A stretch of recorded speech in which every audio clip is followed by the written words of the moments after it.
Hello students, क्या आपको पता है ग्रेडियंट और डायरेक्शनल डेरिवेटिव्स क्या होते हैं? चलिए समझते हैं। सपोज हमारे पास में एक फंक्शन है, ठीक है, phi of X Y Z, that is also a scalar function है। ओके, अब स्केलर फंक्शन मतलब क्या होता है?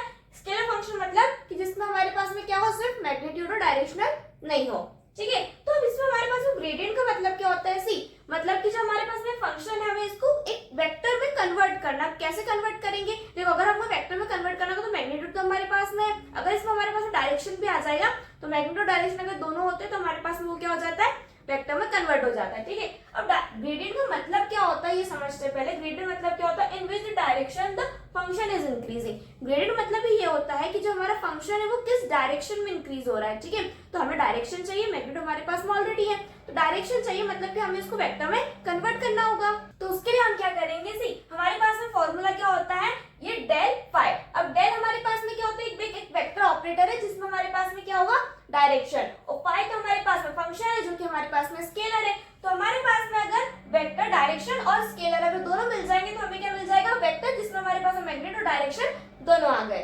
तो हमारे पास फॉर्मूला क्या होता है ग्रेडियंट और डायरेक्शन का? See del phi equals to क्या होता है, i cap d by d x of phi plus d cap d by d y of phi plus e cap d by d z of phi. Okay, मतलब कि देखो आई जी के cap ये हमारे पास में क्या हो गए, तीनों डायरेक्शंस हो गए, ठीक है। आई जे कैप ये हमारे पास में क्या होते हैं, डायरेक्शंस होते हैं in x y and z direction. Then अब ये हमारे पास में तीनों क्या, ये हमारे पास में क्या है, पार्शियल डेरिवेटिव्स। ओके, जो हमारे पास में फंक्शन होगा उसको हम एक्स के रिस्पेक्ट में, वाई के रिस्पेक्ट में और जेड के रिस्पेक्ट में डिफरेंशिएट करेंगे, तो इसमें हमारे पास में उनकी वैल्यूज आ जाएंगी। जब उनको सॉल्व करेंगे तो ये हमारे पास में क्या निकल कर आ जाएगा, ग्रेडियंट निकल कर आ जाएगा। ओके, नाउ अब हम बात करते हैं डायरेक्शनल की। और डायरेक्शन मतलब क्या होता है? डायरेक्शन मतलब कि जो हमारे पास में फंक्शन है वो जिस डायरेक्शन में इंक्रीज हो रहा है तो उसमें कितनी तेजी से इंक्रीज हो रहा है। Okay, what is the rate of change in the direction? जो फंक्शन हमारा जिस डायरेक्शन में इंक्रीज हो रहा है वो कितनी फास्ट इंक्रीज हो रहा है, कितनी स्पीड से इंक्रीज हो रहा है, ठीक है। अब इसका फॉर्मूला क्या होता है, डेल फाई। अब डेल फाई तो हमारे पास हम निकाल ही रहे हैं, डेल फाई डॉट उसमें हमारे पास ना हम एक कैप का भी मल्टीप्लाई कर देंगे, ठीक है।